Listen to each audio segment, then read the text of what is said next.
네, 감사합니다. 김태엽 교수님. 그리고 오늘 여기 앉아 계시는 많은 분들 고생 많으시고요. 그리고 이 미팅을 오가나이즈한 이종석 회장님 이하 여러 가지 위원들 고생 많으셨습니다. 저희 오늘 날씨가 엄청 좋았잖아요, 아침에. 그래서 남편이 자전거 타러 가자고 그랬는데 제가 안 된다고 하니까 투덜투덜 하면서 혼자 나갔습니다. 그런데 오늘 이제 그 박윤공 교수님 강의를 비롯해서 이제 여러 주니어 선생님들 명강의를 듣고 제 지식의 곡간이 넉넉하게 차서 조금 위로가 되었고요. 제가 좀 부족하지만 뭐 쌀 한 숟갈이라도 좀 더 보태어서 여기 계시는 분과 그리고 온라인으로 강의 들으시는 분들께서 조금 풍성해지셨으면 좋겠습니다. 이 강의 굉장히 어려움이 많았는데요. 마지막까지 들어주시면 감사하겠고, 제 슬라이드가 30장입니다. 그냥 편안한 마음으로 별 어려운 내용이 없어서 그냥 쉽게 들으시면 될 것 같습니다.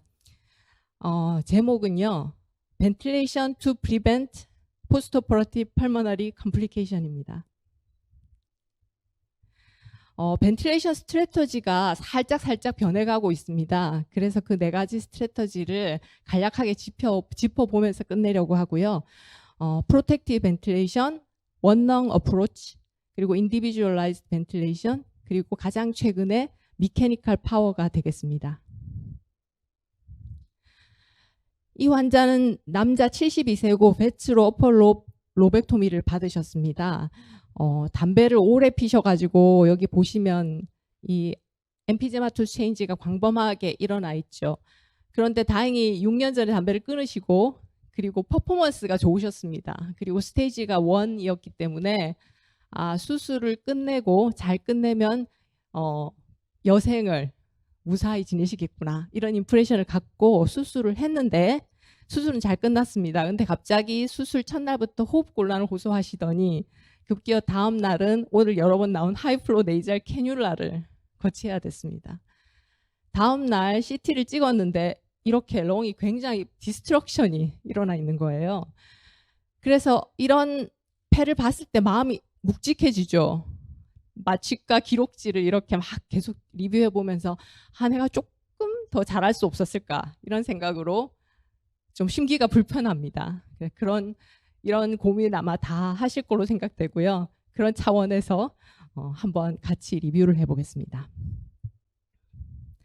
우리가 프로텍티브 벤틸레이션이라고 하면 4개의 날개가 있습니다. 처음은 타이달 볼륨을 낮게 유지해서 볼류 트라우마를 막는 것이고, 그 다음 플라토 프레셔를 낮게 유지해서 바로 트라우마를 막는 것, 그리고 금방 신헬렌키 선생님께서 말씀하셨지만 FiO2를 최대한 낮추어서 옥시젠 톡시시티를 막고, 그리고 옵티말한 핍을 유지해서 아텔렉 트라우마를 막는 것이 되겠습니다.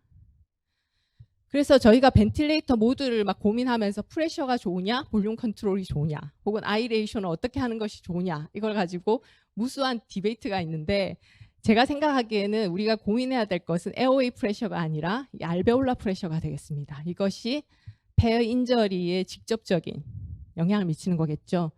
그래서 제일 왼쪽이 볼륨 컨트롤 모드고 가운데가 프레셔 컨트롤, 제일 오른쪽이 프레셔 컨트롤 볼륨 개런티드 모드인데, 이 볼륨 컨트롤에서 이렇게 인스피레이션을 시작하면 프레셔가 훅 올라갑니다. 그래서 프레스 빌드업이 되는데 그 기간 동안에 우리가 세팅된 타이달 볼륨이 일정한 플로우로 들어가게 됩니다. 그래서 인스피레이션 끝나면 플라토 프레셔가 보여지게 되고, 이때는 플로우가 보다시피 없습니다. 그래서 이 플라토 프레 엔드 시점은 알베올라 프레셔를 반영하게 됩니다. 그래서 만약에 렁 컨디션이 안 좋으면 플라토 프레셔가 올라가고 컨디션이 좋으면 내려가겠죠.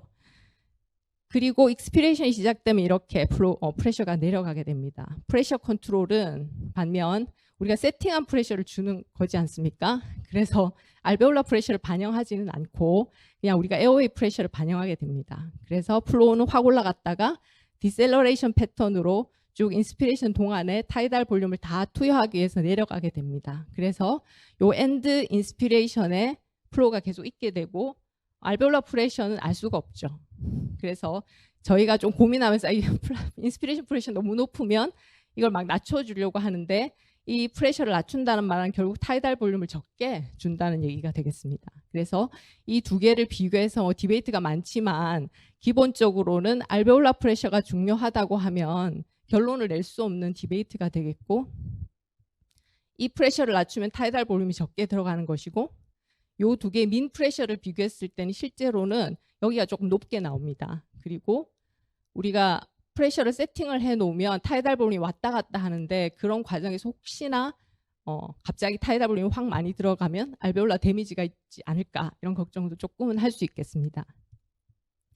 이 프레셔 컨트롤 볼륨 개런티드 모드는 처음 시작한 볼륨 컨트롤처럼 하고, 그 다음에 이제 프레셔를 세팅해 줬기 때문에 남아있는 타이달 볼륨이 디셀러레이션 패턴으로 들어가게 됩니다. 그래서 결국 역시 엔드 인스피레이션 프레셔, 알베올라 프레셔랑 관계가 없죠. 그렇게 생각하시고 이제 I 레이쇼를 잠시 보면, I 레이쇼는 우리가 천천히 인스피레이션을 한다는 얘기인데, 인버스를 했을 때 그렇게 하는 거랑 상관없이 결국 만약 타이달 볼륨이 같다면 엔드 인스피레이션의 알베올라 디스텐저는 같을 것입니다. 그래서 I 레이쇼를 변화시키는 것은 어쩌면 알베올라 데미지랑은 사실 상관이 없고, 오히려 만약에 인버스를 시켜서 익스피레이션 타임이 줄어들면 이 브레스가 스태킹이 되겠죠. 다 익스피레이션 되기 전에 인스피레이션이 일어나기 때문에 혹시 그걸로 인한 하이퍼 인플레이션, 알베올라 데미지 가능성이 있겠고, 익스피레이션이 충분히 안 됨으로써 어떤 CO2가 빌드업 될 수 있는 그런 가능성이 좀 있겠습니다. 그런 것을 염두에 두고 보면 좋겠고, 그래서 말씀드린 것은 알베올라 프레셔가 중요한데, 그것은 결국 얼마나 볼륨이 들어갔느냐, 그걸로 결정이 되고, 이 풍선을 생각해 보면 될 것 같습니다. 이 스트로우가 우리 에어웨이 프레셔이고, 이 벨룬이 알베올라 프레셔인데, 이 알베올라 프레셔가 얼마인가가 중요한 것이고, 그것은 처음에 이 벨룬이 얼마만한 사이즈에서 시작했는가, 즉 핍이 얼마나, 그리고 얼마만한 타이달 볼륨으로 부풀렸는가, 타이달 볼륨이 얼마인가, 이게 좀 중요하게 생각이 되고, 우리가 알고 있는 플라토 프레셔는 좀 디펜던트 베리어블이 되겠습니다. 그래서 그러면 그럼 어떻게 벤틸레이션을 하지, 이렇게 생각을 하고 찾아보면, 우리가 일반적으로 정상적인 호흡을 할 때는 타이달 볼륨이 7에서 8 정도 된다고 합니다. 그러면 이렇게 벤틸레이션을 세팅하면 되겠는데, 이 주의할 것이 프리딕티드 바디 웨이트라는 거죠. 프리딕티드 바디 웨이트는 이 키만 가지고 계산을 합니다. 키에서 152.4를 빼고 0.71을 곱해주면 되는데, 남자는 여기다 50을 더하고 여자는 45.5를 더해서 계산하면 나오는데, 이게 왜 중요하냐면 매일 170cm에 100kg 환자가 있다고 생각했을 때 우리가 막 8cc를 걸겠다면 800이 타이달이 되는데, 이 사람은 실제 66kg인 겁니다. 그래서 여기서 타이달을 계산하면 500 정도 나오는데요. 500과 800은 상당히 큰 숫자죠. 그래서 이거를 사실 저희는 계산을 다 해서 벽에다 붙여두고 쓰고 있습니다. 그러면 이게 볼륨 루프를 보면 이 타이달 볼륨이 이렇게 진행되고 있는데, 요 밑에 이 공간이 사실 펑셔널 레지듀얼 커패시티죠. 이 펑셔널 레지듀얼 커패시티는 우리가 자발 호흡을 할 때는 플루랄 프레셔가 음압이기 때문에 자연스럽게 유지가 되고, 거기서부터 타이달이 시작됩니다. 그렇지만 마취를 하고 머슬 락센트를 딱 주는 순간 플루랄 프레셔가 음압이 없어지죠. 그래서 알베올라 콜랩스가 일어나는데, 그것을 막고 FRC를 유지해주기 위해서 반드시 사실은 핍을 걸어야 됩니다. 이 핍은 한 5에서 6 정도로 생각하고 있는데, 이것이 그냥 우리가 보통 알기에 아마 FRC를 유지해 줄 수 있는 핍이 아닐까, 이렇게 알고 있기 때문에 그렇게 걸고 있는 거고요. 이것은 로우 인플렉션 포인트에 해당합니다. 거기다 핍을 거는 것이고, 그러면 이런 어떤 프로텍티브 벤틸레이션이 많이 이루어지고 있는데 언제 누가 그거를 제안했을까 살펴보면, 2013년에 NEJM의 임프루브 스터디라는 게 퍼블리시 됐습니다. 그 전에는 보시면 여기 주니어 선생님들은 잘 모르시겠지만 타이달을 10에서 12를 걸고 핍을 안 걸었는데, 핍의 중요성을 몰랐고, 그 다음에 타이달 요 정도 걸어야 아텔렉타시스를 막을 수 있다고 생각했기 때문입니다. 그런데 이 저자들은 타이달 6에서 8로 낮추고 핍을 걸고, 그리고 30분 간격으로 리크루이트를 해서 이 두 벤틸레이션 스트래터지 간에 어떠한 차이가 있는지를 알아봤습니다.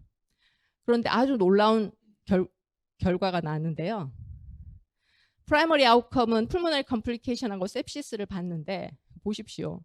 거의 27.5에 10.5, 거의 60%를 줄였습니다.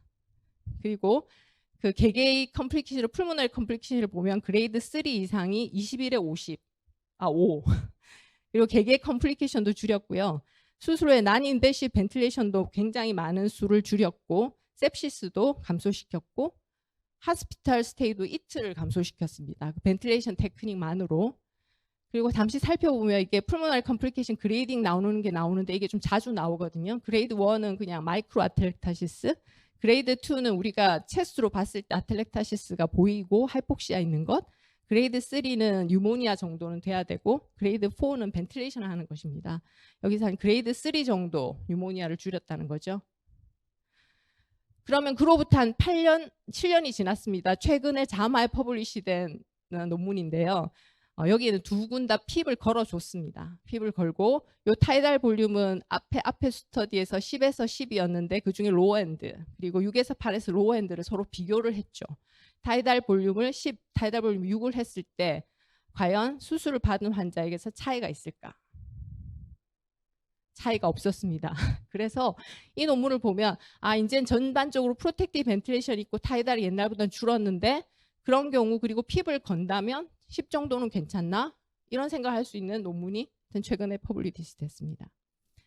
오픈런 어프로치를 살펴보면 오픈런 어프로치는 어떤 개념이냐면 알베올라를 최대한 펴서 높은 핍을 걸어주는 것입니다. 그래서 수술 중에 계속 알베올러스가 콜랩스 안 되고 펴 있게 하는 건데 요 모식도를 보시면 이 하얀 부분은 정상적인 폐, 그리고 여기는 이데마가 생긴 것, 여기는 콜랩스가 일어난 것, 그리고 여기 까만 부분은 컨솔리데이션이 생긴 부분입니다. 그런 경우 이제 이 정상 부분은 벤틸레이션 할 때 여는 오프닝 프레셔가 제로입니다. 그렇지만 이데마만 생겨도 20cm 워터 정도는 걸어줘야 열리고 이렇게 콜랩스가 일어난 렁은 40cm 워터를 걸어줘야지 알베올러스가 열립니다. 컨솔리데이션은 우리가 아무리 열심히 짜줘도 열리지 않습니다. 그런 개념에서 그럼 40 정도 이상의 프레셔를 걸고 벤틸레이션을 해야 되겠다 이런 생각을 하게 된 거죠. 그걸 시스테마틱하게 적용하면 이렇게 하는 것입니다. 먼저 핍을 50, 15, 20까지 올립니다. 그리고 난 다음에 그 프레셔 어바브 핍을 한 20 정도 걸면 40이 되죠. 40으로 쭉 짠 다음에 이제 핍을 타이트레이션 하는데 점점 낮춰가면서 렁 컴플라이언스가 제일 좋은 핍을 찾는 겁니다. 찾은 다음에 다시 한번 리크루이트를 해서 렁을 펴고 찾은 핍에다가 2cm 워터를 더 해가지고 수술 중에 핍을 유지를 하는데 그것은 뭐냐면 프레셔 볼륨 루프에서 여기 하이 인플렉션 포인트를 핍을 걸고 거기에서부터 이제 벤틸레이션을 하겠다는 그런 개념입니다. 그래서 이런 오픈런 어프로치를 해가지고 굉장히 대규모로 3개의 연구가 이루어졌는데요. 프로브 엑스 트라이얼, 프로브 하일로, 프로브 오비스 트라이얼이 그것입니다.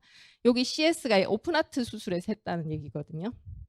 이 스터디는 오픈런 어프로치라고 핍을 걸었습니다. 팔로. 그리고 대조군은 리크루이트를 안 하고 거의 핍을 안 걸었어요. 그렇게 하고 오픈런은 심지어는 CPB 동안에도 벤틸레이션을 했습니다. 그러니까 최대한 알베올라를 펴겠다는 거죠. 그렇게 했을 때 어떤 결과가 나왔을까요? 예, 차이가 없었습니다. 그리고 다음 프로브 하일로 스터디는 오픈런업을 하고 핍을 11을 건 건가 이것도 역시 거의 핍을 안 걸었다고 봐야죠. 이렇게 했을 때 풀모널 컴플리케이션을 봤는데 차이가 없게 나왔어요. 그리고 프로비즈 트라이얼은 심지어 아주 뚱뚱한 환자를 대상으로 오픈런을 하고 핍을 11을 걸고 그리고 핍을 겨우 4를 걸었어요. 뚱뚱하니까 2에서 4로 좀 올린 거죠. 그렇게 해서 컴플리케이션을 봤더니 차이가 없었어요. 그래서 이 세 논문이 대규모 연구인데 이걸 보면 타이달 볼륨을 좀 적게 프로텍티브로 하면 핍을 안 걸어도 되나? 이런 생각을 또 하게 되겠죠. 그런데 이 연구엔 조금 문제가 있는 것이 이 아트 트라이를 보면 ARDS 환자에게 시행된 거긴 하지만 오픈런 어프로치를 하고 한 군과 그리고 그냥 컨벤셔널 알스넷 프로토콜에서 핍을 타이트레이션한 컨벤셔널 군을 비교했을 때 이 분홍색 오픈런 어프로치가 컨벤셔널보다 모탈리티가 높았어요. 근데 그거를 좀 분석해 보면 이 바로 트라우마가 좀 더 많았는데 이것이 이 차이가 여기에 반영된 것 아닌가. 그리고 헤모다이나믹 인스테빌리티가 심했는데 한 90% 환자가 플루이드 리서시테이션을 해야 됐고 그다음 바조프레서를 더 많이 투여해야 됐고 심지어 어레스트가 난 사람들이 좀 많았는데 이런 것 때문에 안 좋은 결과가 나왔다고 생각하는 거죠. 그렇다면 앞에 세 연구는 다 오픈런을 하고 핍을 걸었는데 오픈런 때문에 문제가 생긴 건지 그리고 오픈런한 것이 핍을 안 건 것과 서로 상쇄가 되어서 예후에 차이가 없었는지 이런 생각을 사실 할 수 있겠습니다. 결론은 모르겠고요. 금방까지 말씀드린 것은 이제 수술 중에 벤틸레이션에 대해서 얘기 들었는데 잠시 이제 수술 후에 보통 아텔렉타시스의 30~40%는 벤틸레이터를 중단하고 환자 자발호흡을 할 때 발생한다고 합니다. 그래서 저희가 지금 현재 택틱은 자발호흡 하는 걸 보고 이렇게 몇 번 짜주는 거죠. 그렇게 하는 것과 프레셔 서포트 모드를 거는 것을 사실 비교해서 아텔렉타시스를 줄인 것을 본 연구인데 이번에 아네스테지로 저희가 억셉트가 됐고 소속에 여기 이런 식으로 프레시 서포트를 하고 그 다음에 패큐에서 렁소노를 해서 아텔렉타시스를 쟀습니다. 그래서 했더니 57% 대 33%로 프레시 서포트를 하면 아텔렉타시스를 줄일 수 있다 이걸 보였는데 아까 신엘렌키 교수님께서 말씀하셨지만 저기 깨울 때 FiO2 낮게 하는 게 조금 도움이 될 수 있다는 말씀하셨잖아요. 제가 여기서 그것 때문에 FiO2 0.4인 상태로 사실 깨우기 시작했습니다. 그래서 업섭션 아텔렉타시스를 막으려고 하는 FiO2에서도 사실 이렇게 프레시 서포트로 깨우면 좀 도움이 될 수 있다 이런 걸 보였다고 생각하고요. 그럼 인디비주얼라이즈 벤틸레이션을 잠시 살펴보면 제가 자주 얘기하는 드라이빙 프레셔 이걸 가지고 할 수 있습니다. 드라이빙 프레셔는 플라토 프레셔에서 핍을 뺀 값이고 이게 렁 컴플라이언스는 뭐냐면 타이달 볼륨을 드라이빙 프레셔에서 나눠준 겁니다. 우리가 엘라스턴스는 이 부분을 얘기하는 것인데 렁 컴플라이언스는 역수이고 우리가 또 리지스턴스라는 개념이 있습니다. 이것은 여기 이제 인스피레이션이 일어나는 부분에 대한 것인데 피크에서 플라토를 빼고 그것을 플로우 레이트로 나눠준 겁니다. 그래서 우리가 사실은 알베올라 데미지를 할 때는 엘라스턴스, 렁 컴플라이언스, 드라이빙 프레셔 이런 것들이 좀 관련되는 거라고 할 수 있겠죠. 드라이빙 프레셔 가이디드 벤틸레이션은 뭐냐면 이 프레셔 볼륨 루프에서 이 아래쪽 아텔렉타시스가 있는 부분은 드라이빙 프레셔가 아주 높습니다. 같은 같은 타이달 볼륨을 준다고 할 때. 그리고 여기 오버 익스텐전 되어 있는 부분도 사실 드라이빙 프레셔가 굉장히 높게 걸립니다. 이 부분은 같은 타이달을 준다고 할 때 드라이빙 프레셔가 되게 낮은데요. 이 부분을 찾아서 벤틸레이션 한다는 거고 렁 컴플라이언스가 높은 구간이라고 할 수 있겠죠. 저희가 2019년에 이걸 가지고 연구를 했었습니다. 그래서 드라이빙 프레셔 군과 컨벤셔널 컨트롤 군 가지고 비교를 해서 이 풀모널 컴플리케이션을 보았는데 이 멜번 그룹 스케일로 측정을 했고 12.2% 대 5.5%로 드라이빙 프레셔를 하니까 좋더라 이렇게 결론을 보았고요. 최근에 아네스테지 아날제지아에 같은 택틱으로 업도미널 서저리를 받는 환자에게서 시행을 해서 38.8% 대 62.7%라는 차이를 보였습니다. 이 사람들은 프라이머리 아웃컴이 아까 보여드렸던 그레이드 2 풀모너리 컴플리케이션이었죠. 그러니까 뭐 매크로 아텔렉타시스가 생기고 하이폭시아가 생기는 부터 시작해서 측정을 했었고요. 이번에 그래서 저희가 둘 다 싱글 센터 스터디였어 가지고 드라이빙 프레셔 멀티 센터 스터디를 해서 지금 이제 서브미션을 하고 있습니다. 그것 외에도 렁 컴플라이언스를 가지고 타이트레이션을 할 수가 있어요. 이거는 2018년에 퍼블리시된 논문인데 이 연구자들은 군을 4개를 나눴는데 오픈 렁 어프로치를 하고 렁 컴플라이언스에 맞춰서 핍을 타이트레이션한 후에 그다음 패큐에서 CPAP을 걸었는데요. 인디비주얼라이즈드 CPAP이라고 해가지고 환자가 세츄레이션이 96 이하로 떨어질 때만 CPAP을 건 군입니다. 이 군 그리고 요 오픈렁을 하고 그냥 루틴으로 CPAP을 건 군, 그다음 프로텍티브 벤틸레이션을 하고 루틴으로 CPAP을 건 군, 그다음 프로텍티브 벤틸레이션하고 O2 마스크를 씌운 군 이렇게 해가지고 풀모널 컴플리케이션이랑 어떤 시스테믹 컴플리케이션을 합친 것을 보았습니다. 군은 한 240명 정도 되죠. 결과는 차이가 없게 나왔습니다. 그래서 세컨더리 아웃컴으로 풀모널 컴플리케이션을 봤더니 이 제일 왼쪽에 있던 군이 낮게 나왔어요. 낮게 나왔는데 그 로그 랭크 P가 0.043. 근데 이 연구가 멀티 그룹이라 가지고 이거 뭐 어저스를 해야 되잖아요. 어저스를 안 하고 그냥 군대 군으로 비교했을 때 0.43이라 조금 또 결론이 약간 애매한 결론이라고 하겠습니다.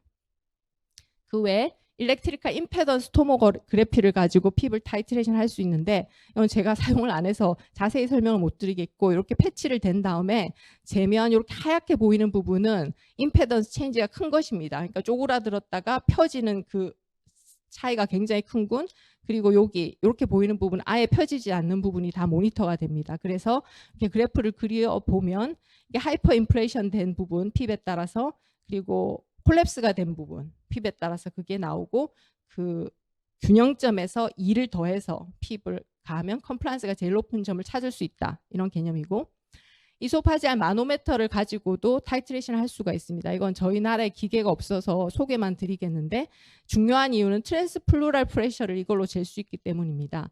이소파지알 마노메터를 식도를 넣고 칼리브레이션을 한 다음에 재면 여기 녹색으로 나온 게 이소파지알 마노메터로 잰 플루랄 프레셔가 되겠습니다. 그리고 이것은 에어웨이 프레셔인데, 아까 드라이빙 프레셔가 피크 프레셔, 플라토 프레셔, 핍에서 플라토와 핍을 뺀 것이라고 드렸는데, 이 플루랄 프레셔를 고려해야 된다는 거죠. 플루랄 프레셔를 재서 요 플라토에서 플루랄 프레셔를 빼고 요 값과 핍에서 플루랄 프레셔를 뺀 이 값의 차이가 트랜스 플루랄 드라이빙 프레셔고, 이게 알베올라 데미지에 중요하다는 개념이죠. 그래서 그거가 적나라하게 드러난 게 뉴모페리토늄을 할 때입니다. 뉴모페리토늄을 하면 우리가 깜짝 놀랄 정도로 에어웨이 프레셔가 확 올라가는데, 확 올라갔음에도 불구하고 플루랄 프레셔를 재면 플루랄 프레셔도 같이 따라 올라가 있습니다. 그래서 자세히 보면 이 플라토 프레셔와 플루랄 프레셔 뺀 값은 차이가 별로 없어요. 그러니까 프레셔가 아무리 높아도 렁 데미지는 안 가고 있다는 얘기죠.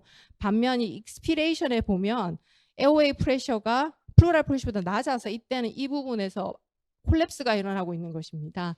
그래서 그런 걸 알 수 있는 좋은 디바이스인 거죠. 그런 말씀드린 인디비주얼라이즈드 벤틸레이션이 어떤 경우에 유용할까? 이런 경우가 되게 유용할 것 같습니다. 그래서 우리가 보통 전공의가 이렇게 됐을 때 프레셔가 엄청 올라가면 프레셔 컨트롤 모드로 바꾸고 아이 레이쇼로 바꾸고 막 하죠. 이렇게 하는데, 사실 잘 생각해 보면 이 체스트 월 프레셔가 있고 렁에 가해지는 프레셔, 이 빨간 게 있고, 이것이 합쳐진 게 레스피레이토리 시스템 프레셔입니다. 그럼 프레셔가 높게 걸렸을 때 이게 어디에 가해지는 프레셔인지를 좀 생각해 봐야 되겠죠. 다시 풍선을 데려오면 여기 프레셔일 수 있습니다. 그죠? 알베올라는 어떤지 몰라요. 그런데 아마 생각해 보면 이런 상태가 아닐까 싶습니다. 이런 식이면 이 흉곽에 프레셔가 엄청나게 많이 가해지고, 이 알베올라는 얼마나 프레셔가 가는지는 잘 모르겠지만 아마도 우리가 프레셔 오히려 더 많이 줘서 이 흉곽에서 오는 프레셔를 컴펜세이션을 하고 이 부분, 아텔렉타시스가 생기는 부분을 막아야 된다는 생각을 하겠죠. 이거를 막기 위해서 사실 핍을 올려줘야 됩니다. 올려줘야 되는데 어떤 게 이 아텔렉타시스를 막는지는 모르잖아요. 그래서 드라이빙 프레셔를 가지고 예를 들면 핍을 처음에서 5, 7, 9 이렇게 올려갔는데 드라이빙 프레셔가 뭐 20, 18, 15 이런 식으로 떨어집니다. 떨어지면 알베올로스가 펴지고 있구나, 이런 임프레션을 갖게 되는 거죠. 그래서 이런 경우에 아마 인디비주얼라이즈드 벤틸레이션을 사용할 수 있을 것 같습니다. 마지막 슬라이드고요.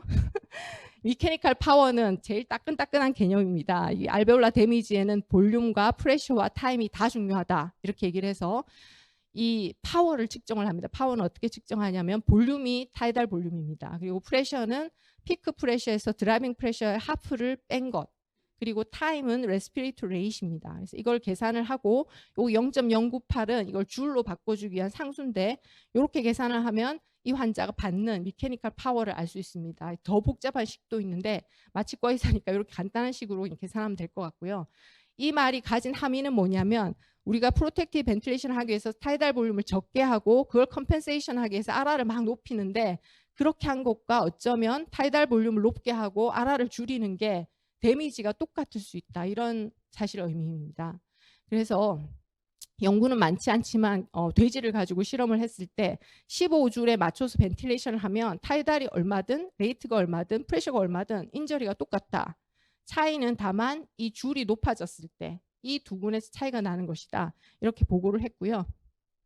레퍼런스가 많지는 않습니다. 그렇지만 혹시 관심 있으신 분들은 찾아보기 위해서 이렇게 레퍼런스를 붙였습니다.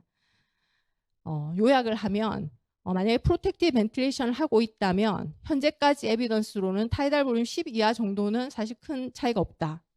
그리고 오픈 어프로치는 할 필요가 없겠다. 그리고 인디비주얼라이즈드 핍은 좀 이렇게 어려운 케이스는 좀 고려를 해봐야 되겠고, 그 가이드가 혹시 컴플라이언스나 드라이빙 프레셔가 될 수 있겠다. 그리고 에어웨이 프레셔는 알베올라 프레셔랑 다르고 우리가 생각할 땐 플루랄 프레셔도 같이 고려를 해야 된다. 그리고 최근에 미케니컬 파워라는 개념이 나왔는데, 그것은 타이달 볼륨과 에어웨이 프레셔와 레스피레이토리 레이트를 균등하게 중요하게 여기고 알베올라의 데미지를 계산하는 것이다 가 되겠습니다. 긴 시간까지 들어주셔서 감사하고요. 이번 강의는 여기서 끝내겠습니다. 감사합니다.